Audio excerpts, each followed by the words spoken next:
Bienvenue dans le duel des cauchemars. Aujourd'hui, je suis pas toute seule, ça change. J'ai réuni en ma compagnie Alco et Nitram qui vont participer à cette vidéo. Et le concept, c'est de créer une histoire d'horreur en 1 heure sans l'aide de ChatGPT parce qu'il y en a que c'est devenu leur meilleur ami, c'est pas le but. Et à la fin de la vidéo, c'est à vous de décider qui de nous trois aura fait l'histoire la plus flippante.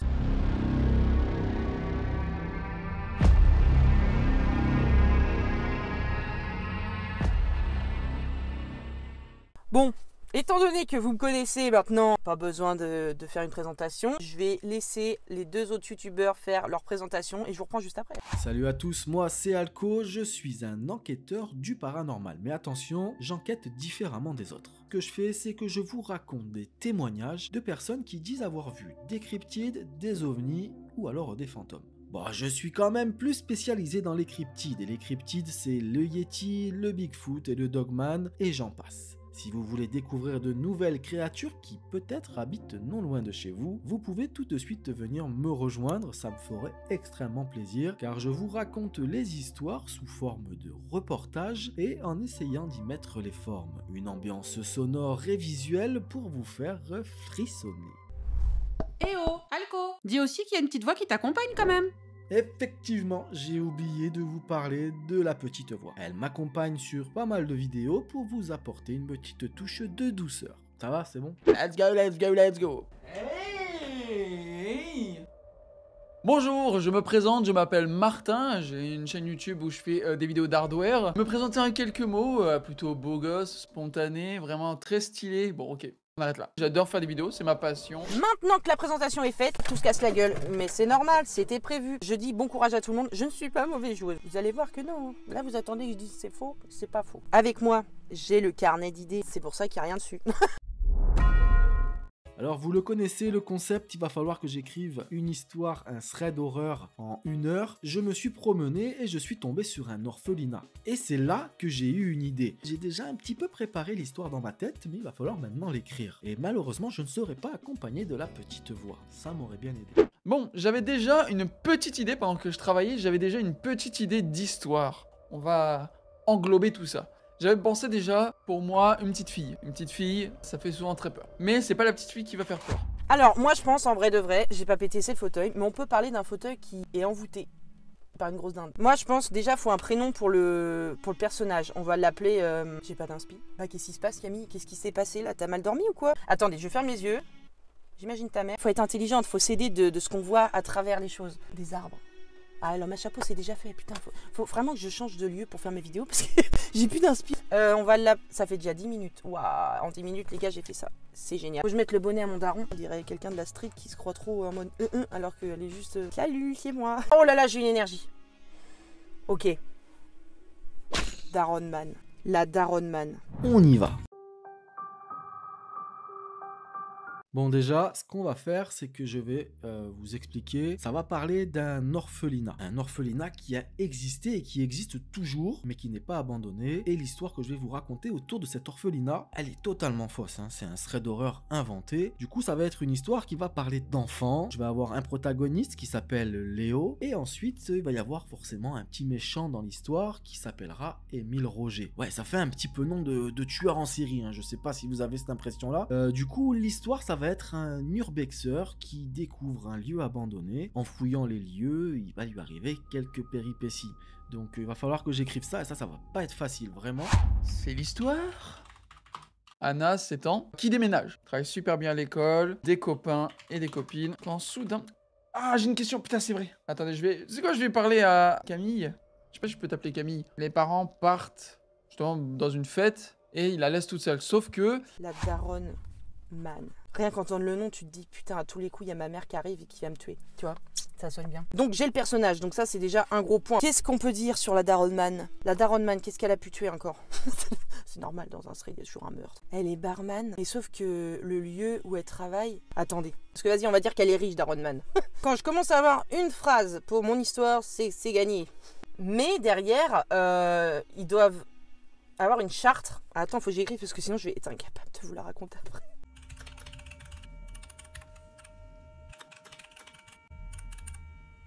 Alors forcément, comme je vous disais tout à l'heure, j'aime bien écrire quand même des histoires et vous apprendre des choses, donc je vais un petit peu mêler le vrai et le faux dans cette histoire. Donc du coup là, je suis encore actuellement en train de chercher des vraies infos pour pouvoir un peu plus documenter l'histoire. C'est un petit peu plus facile du coup, ça va me permettre d'avoir un peu du vrai texte et de combler un peu les vides pour que l'histoire soit quand même suffisamment longue. Donc on va voir, hein. Je reprends mes recherches parce que c'est quand même important de ne pas dire des conneries.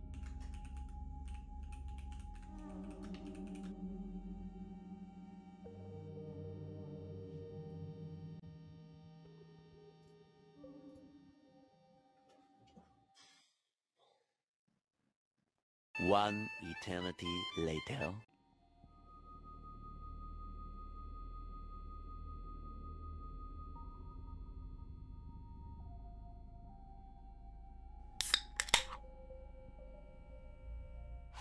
Une petite fille de 12 ans avec ses deux parents et son chat. Et son chat pistache. 3 h du matin. Anna est réveillée en sursaut. On peut dire qu'elle entend un truc genre... Ouais. Là, ça peut être pas mal. Là, vraiment, ça va être le tout, ça va être la 4e nuit. Mais après, il faudrait que je fasse un truc plus grand parce que j'ai l'impression que c'est vraiment une petite histoire. C'est pas une grande histoire. À la fin de la journée, le jour de gloire est arrivé. Mais, là c'est là où toute l'histoire va changer. Parce que là, vu qu'elle en a ras le cul, que son placard fait que de s'ouvrir durant la nuit, tu sais ce qu'elle fait? Elle va prendre un cadenas et elle va cadenasser les portes. J'avais un crayon vert, il était mieux, il est où? Tout à l'heure j'ai un truc dans le cul, ça se trouve c'est le crayon. Quand je vous dis, on arrive à un truc... Bon, je suis qu'au début, mais vous allez me dire ce que vous en pensez. La daronne man, elle travaille dans un bar. Et elle fait tout pour avoir des employés, sauf que derrière ça, il se passe des choses très très bizarres. C'est-à-dire que à force d'avoir posté une annonce comme quoi elle cherchait des employés, il y a 2-3 personnes qui ont mordu à l'hameçon, tu vois. Je lis en même temps parce que je viens de l'inventer, je suis pas... Je sais pas pourquoi moi j'arrive toujours à faire des trucs gore. Bon, là je reviens un petit peu vers vous. J'ai quand même écrit un bon petit moment, hein. Ça fait quasiment fini. Je suis en train de chercher vraiment le dénouement. Alors j'avais déjà réfléchi à pas mal de trucs, sauf que moi je suis un petit peu Monsieur Plus aussi, hein. Je rajoute beaucoup de choses. J'espère que l'histoire ne sera pas trop longue et qu'elle sera vraiment bien. Là j'en suis vraiment à un passage crucial de l'histoire et j'essaye en fait d'avoir vraiment ce moment fatidique dans l'histoire qui va vous faire plonger dans un univers très étrange. Et du coup, voilà, ce Léo, en tout cas, il va lui arriver des choses un peu compliquées. Mais j'ai déjà réfléchi à peu près à la fin, donc il faut que j'arrive à emmener cette fin. Mais j'essaye de trouver le moyen d'y accéder assez rapidement, pas que ça soit trop long, que ça soit cool. C'est compliqué, c'est très très compliqué. Bon, allez, on y retourne.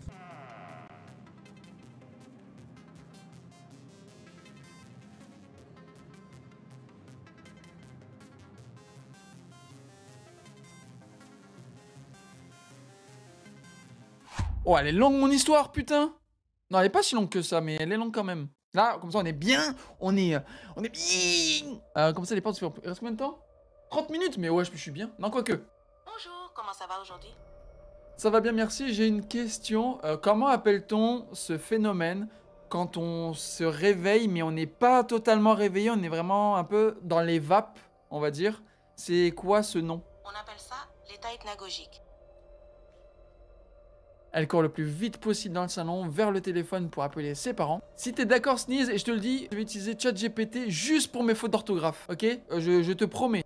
Première nuit, il est 3 h du matin, lorsqu'elle est réveillée par un petit bruit presque imperceptible venant de son placard. Bon bah j'ai terminé, il reste 10 minutes. Donc je suis très content, n'empêche de ce que ça va donner. Je pense qu'elle va faire peur parce que même moi, je me chie un petit peu dessus. Let's go! Deuxième page. Je sais pas combien ils vont en faire les autres, mais je pense que je tiens rien du tout parce que franchement, c'est 2 pages d'enfants de primaire. Et là, j'ai trop un délire. J'ai fini l'histoire, les gars, mais en plus de ça, elle est incroyable. Même moi, j'ai envie de l'écrire dans un livre. Les gars, il m'a fallu... Bon, elle vient cette connasse de feuille. Oula, petite crotte de nez en approche. Les gars, j'ai noté ce qu'il fallait. J'ai une bonne base. Je vais essayer de rafistoler tout ça sans vous montrer parce que ça va être trop long et chiant. En tout cas, je vous redis, n'hésitez pas à voter pour le 1. Donc le 1, c'est Alco. Le 2, c'est moi. Et le 3, c'est Nitram. Il doit y avoir des incohérences et tout. Mais ne jugez pas. S'il vous plaît, ne jugez pas. Et on va maintenant passer à l'histoire pour vous faire trembler, vous faire vraiment peur, et en espérant que ça vous plaise en tout cas. Moi en tout cas j'y ai mis tout mon cœur, donc on va voir ça.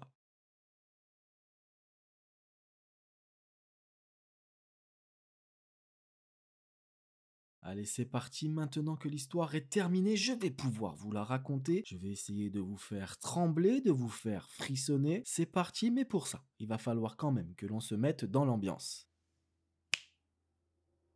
L'orphelinat Henri de Lunaret, également connu sous le nom d'établissement des orphelins de Montpellier, a été fondé vers 1850 par Marie Kézergue, membre de la congrégation des filles de la charité de Saint-Vincent-de-Paul. Situé à Montpellier, cet établissement a servi de refuge pour de nombreux orphelins. Il n'était pas un simple refuge pour enfants, il aurait également servi de lieu de redressement. Les enfants, souvent issus de milieux pauvres ou difficiles, y travaillaient dans des conditions proches de l'esclavage. Mais il y avait pire. Des rumeurs de traitements inhumains, des disparitions inexpliquées, mais également des pratiques étranges menées par le directeur Émile Roger, un homme austère et obsessionnel. Le bâtiment, aujourd'hui abandonné, est entouré par une forêt et une rivière, et une atmosphère pesante y règne. Et beaucoup prétendent que l'endroit est oppressant.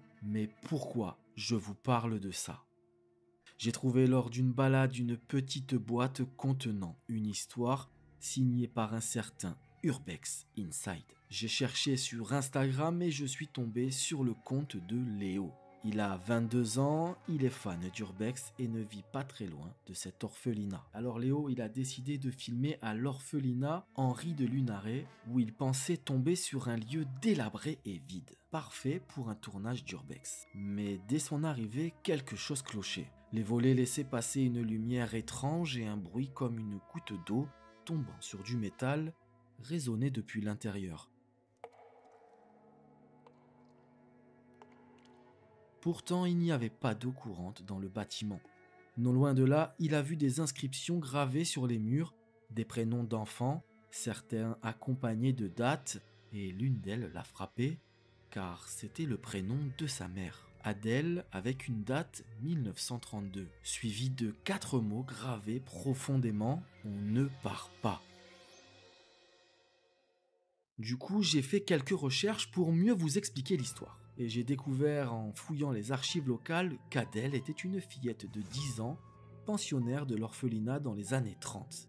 Elle a disparu sans laisser de traces en 1932. Le journal L'Éclair, qui deviendra plus tard le Midi Libre, le journal local de la région, mentionne que d'autres enfants avaient également disparu cette année-là, mais aucune enquête sérieuse n'avait été menée. Un détail qui m'a glacé le sang, l'article racontait que Adèle était souvent punie et elle était carrément enfermée dans une pièce au sous-sol, surnommée la chambre froide. En explorant les lieux, Léo a trouvé un passage qui menait au sous-sol.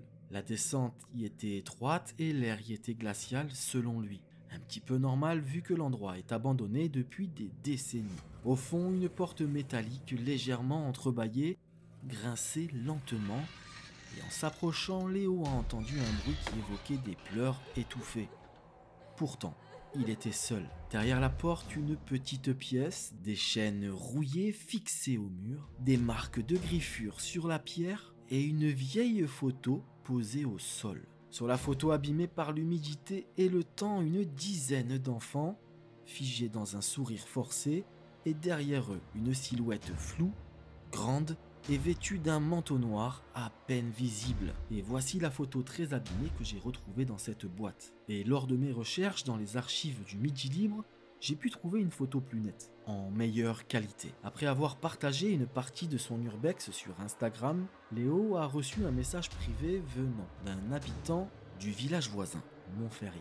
Louis avait montré la vidéo à son grand-père, Jean, qui lui avait interdit d'aller jouer vers là-bas. Le grand-père a raconté que lorsqu'il était enfant, il avait osé jouer près de l'orphelinat avec ses amis.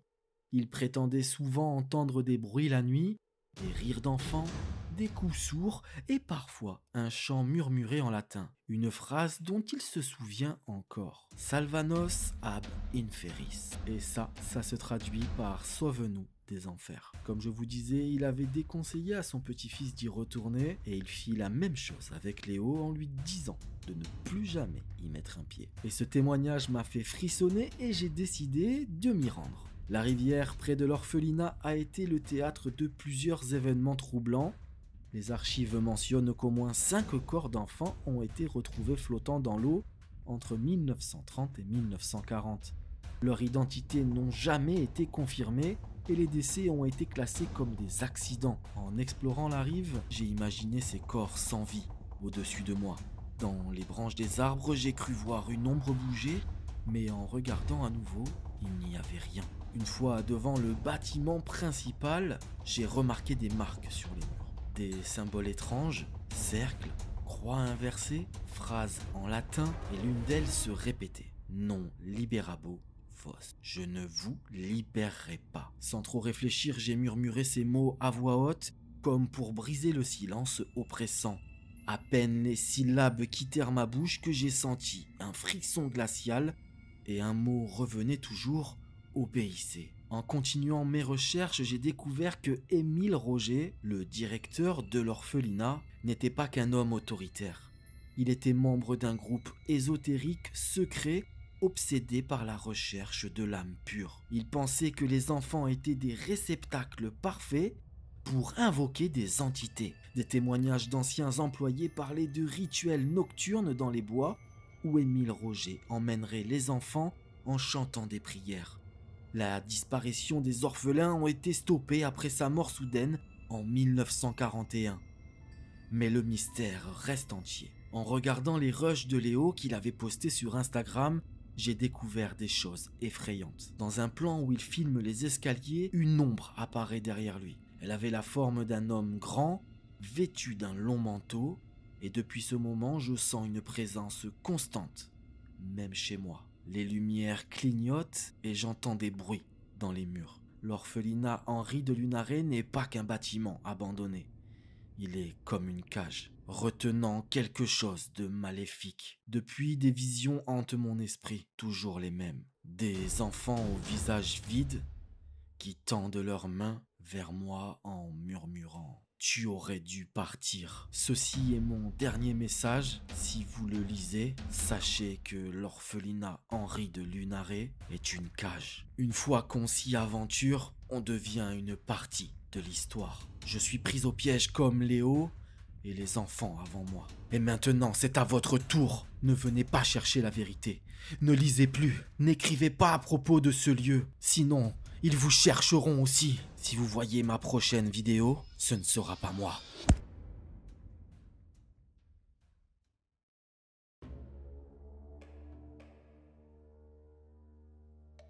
Si vous voulez vraiment échapper à son emprise, il est peut-être temps de prendre position.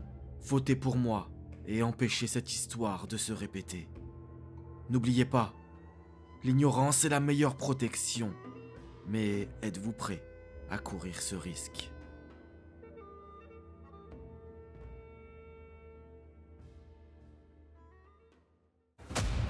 La personne s'appelle la Daronne-man.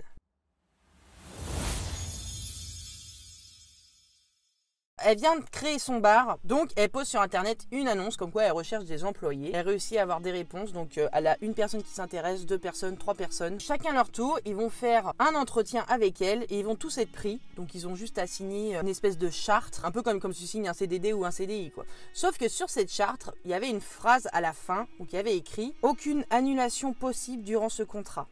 Risque, danger de mort ». Le premier employé, il commence à travailler, mais il trouve que c'est nul. Même s'il y a un bon salaire derrière, lui, il veut un truc tranquille et tout. Il décide de partir parce qu'il n'y a aucune reconnaissance, il n'y a rien, donc il s'en va. Il meurt à la sortie de son travail. Bah après, c'était prévu dans la charte. Le deuxième, il se rend compte des choses et il se dit « Bon, bah j'ai signé quelque chose, je peux pas partir et j'ai pas envie de rester ». Donc, il simule un arrêt maladie qui va tenir pendant très longtemps. Sauf qu'au bout de 3 mois, cette personne... elle décède mystérieusement, on ne sait pas trop la raison. Et la troisième, c'est une personne assez discrète. Donc en fait ce qu'elle a fait, c'est qu'elle s'est rendue compte que la charte disait vrai, comme quoi si les personnes partaient ou qui n'étaient pas présentes au travail, elles meurent. Et C'est clairement ce qui s'est passé sur les deux. Ils sont que 3, donc il est temps que tu réagisses le dernier. Donc lui, il y va, il se donne à fond, il travaille et tout, donc elle est reconnaissante, la daronne-man. Sauf que le dernier employé qui reste, il commence à flipper de la daronne-man, mais il flippait déjà d'avance parce que bon, il savait très bien ce qui se passait un petit peu, c'était flou, mais il savait. Sauf que la daronne-man, elle devenait de plus en plus étrange et mystérieuse, tu vois. Donc ça pue, plus que de base. Et quand je vous dis qu'elle devient flippante, c'est simplement parce que la daronne-man, elle a décidé de ramener de la viande humaine à son taf pour en faire des apéros. Petit indice aussi, le vin, c'est du sang. Et pour améliorer le goût, elle a mis du sucre. Donc je sais toujours pas le goût que ça a. Le pire, enfin c'est pas le pire, mais genre moi j'imagine la scène et ça me dégoûte, c'est que la daronne-man oblige à l'employé de boire le sang devant les clients pour donner aux clients l'impression que c'est super bon, tu vois. Sauf qu'il arrive un moment où l'employé, il commence à se dire, bon vas-y, là déjà c'est dégueulasse et c'est pas normal. Il décide d'aller discuter avec la daronne-man pour lui donner son avis et puis essayer de trouver un arrangement. Elle lui découpe les orteils et elle lui dit, si t'as pas compris ce message-là, c'est fini pour toi. Et pour pas perdre du chiffre, elle les fait dorer à la poêle et puis elle les pose en tant qu'apéro, mais elle les découpe de façon qu'on ne voit pas que c'est des orteils. Une vraie connasse. Et la fameuse phrase qu'elle a sortie, c'est « Fais du chiffre, sinon je ne te garderai pas. » Ou du moins, pas en entier. Elle a commencé avec les orteils, ça peut aller loin. Après, meuf, si tu coupes la tête, il pourra plus travailler pour toi. Non, je place ça là quand même. C'est horrible parce que du coup, elle lui coupe des morceaux de son corps alors qu'il est vivant. Ça change de d'habitude. Il décide enfin d'aller voir la police en prenant son courage à deux mains. Il n'y a pas été avant parce que tout simplement, il savait pertinemment qu'il allait clamser s'il faisait. Mais là, il s'est dit, de toute façon, là, au stade où j'en suis, et il a de la chance parce que, bon, va raconter quelque chose comme ça à quelqu'un, s'il y croit, t'as vraiment de la chance. Et c'est ce qui s'est passé. La police l'a cru. Donc, il va dire à la police, oui, s'il vous plaît, venez voir le bar parce qu'il y a quand même des choses qui se passent qui sont pas normales. Enfin, bref, il lui explique toute l'histoire, qu'il a plus d'orteils. La police, elle va sur place, mais bizarrement, il n'y a pas de bar. Alors, est-ce que le bar, il a disparu ou est-ce qu'il a jamais existé ? Finalement, on apprend que l'employé, il était schizophrène. Et que les parties du corps qui ont été découpées, finalement, c'est juste lui, pendant des crises, qui s'est arraché les membres. Forcément, l'employé, il a été mis tout de suite dans une unité psychiatrique. Sauf que malheureusement pour lui, il est dans une chambre double. Et très très bizarrement, il y a le même physique que la daronne-man, son sosie. Et à partir du moment où on apprend que c'est le sosie de la daronne-man dans la même chambre, et l'employé, il meurt mystérieusement et on ne saura jamais les réponses. Voilà l'histoire. Voilà, n'hésitez pas à voter pour moi parce que je pense que c'est une histoire particulièrement bien faite. Là, on est bien. C'est parti. Dans les années 1970, Anna, une petite fille de 12 ans, vit avec ses deux parents et son chat Pistache. Elle travaille bien à l'école, de bons copains et copines, bref, elle a une belle vie. Un jour, malheureusement, elle apprend qu'elle doit déménager dans une autre ville car son père a obtenu une promotion. La nouvelle maison se trouve à 10 heures de route de leur ancienne demeure. Pour Anna, c'est une nouvelle vie, nouvelle chambre, nouvelle école et nouveaux amis, elle reste optimiste malgré tout. Une fois installée dans la maison, après le dîner, Anna se lave les dents et part dormir. Comme d'habitude, son chat Pistache vient se coucher au pied de son lit, elle caresse la tête de son chat avant de s'endormir, ce qui la rassure. La première nuit, il est environ 3 heures du matin, lorsqu'elle est réveillée par un petit bruit presque imperceptible venant de son placard. Cela ne l'inquiète pas plus que ça, elle caresse la tête de son chat et se rendort paisiblement. Elle se réveille, tout va très bien, elle va à l'école, elle revient, elle mange, elle se lave les dents, elle va dans son lit, elle caresse la tête de son chat et se rendort. Lors de la deuxième nuit, vers 2h30 du matin, Anna est réveillée par un bruit un peu plus fort que la nuit précédente. La porte de son placard claque légèrement, elle ne s'inquiète pas et se dit que c'est sûrement à cause de la fenêtre qu'elle avait laissée entrouverte. Elle se lève, ferme bien la fenêtre et la porte du placard, puis retourne dans son lit, elle caresse la tête de son chat Pistache et s'endort à nouveau. Elle se réveille, tout va bien, elle va à l'école, elle travaille, elle va voir ses amis, elle rentre à la maison, elle mange, elle va se coucher, elle caresse la tête de son chat Pistache et s'endort. La troisième nuit, cette fois, Anna est réveillée en sursaut par un bruit soudain. La porte du placard s'est ouverte avec fracas. Elle pousse un cri, ce qui alerte ses parents. Ils accourent dans sa chambre pour savoir ce qu'il se passe. Son père la rassure en lui expliquant que cela doit être encore un courant d'air dû à la fenêtre qu'elle avait laissée entrouverte. Anna se réveille, va à l'école, travaille bien, retourne chez ses parents, mais ce soir-là, les parents de Anna partent à une soirée chez des amis. Avant de partir, il lui explique qu'elle est assez grande pour rester seule à la maison. Il lui laisse un numéro de téléphone en cas d'urgence, ce qui la rassure. Anna est contente que enfin ses parents lui fassent confiance. Elle profite de la soirée, elle mange des chips, regarde la télévision et passe un beau moment. Mais cette fois-ci, en repensant au bruit de son placard, elle décide de prendre un cadenas pour verrouiller les portes avant de se coucher. Une fois cela fait, elle va dans son lit, caresse la tête de Pistache et s'endort. Durant la 4e nuit, il est environ 3h30 du matin, quand Anna est réveillée par des bruits. Cette fois, on dirait quelqu'un qui frappe doucement à la porte de son placard, comme si quelqu'un toquait à la porte. Encore à moitié endormie, elle caresse la tête de son chat pour se rassurer, se lève lentement pour voir ce qui se passe. Les coups continuent. Tremblante, Anna prend la clé du cadenas, le déverrouille, et soudain, les bruits s'arrêtent. Elle ouvre la porte du placard. À l'intérieur, elle découvre son chat Pistache. Terrifiée et paralysée, elle n'arrive pas à crier. Elle recule lentement, le cœur battant à tout rompre, et regarde en direction de son lit. Avec horreur, elle voit son chat posé au pied du lit. Paniquée, elle court vers le salon pour appeler ses parents. Elle décroche le téléphone, compose le numéro qu'il lui a laissé. Ça sonne, encore et encore, jusqu'à qu'on décroche. Mais à l'autre bout du fil, une voix chantonne doucement. 3 petits chats, 3 petits chats, 3 petits chats. Et voilà, l'histoire est terminée. Donc j'espère que cette histoire effrayante vous a plu. Votez pour moi, voir si ça vous a plu. C'est peut-être pas une histoire d'horreur qui se finit bien à la fin, mais je dis surtout pour ceux qui ont des chats, j'espère que ça vous a bien fait flipper et j'espère que tout ça vous a bien fait flipper. Donc voilà, donc je vous invite à voter pour moi, pour la meilleure histoire. Et voilà quoi, je suis très content. Let's go!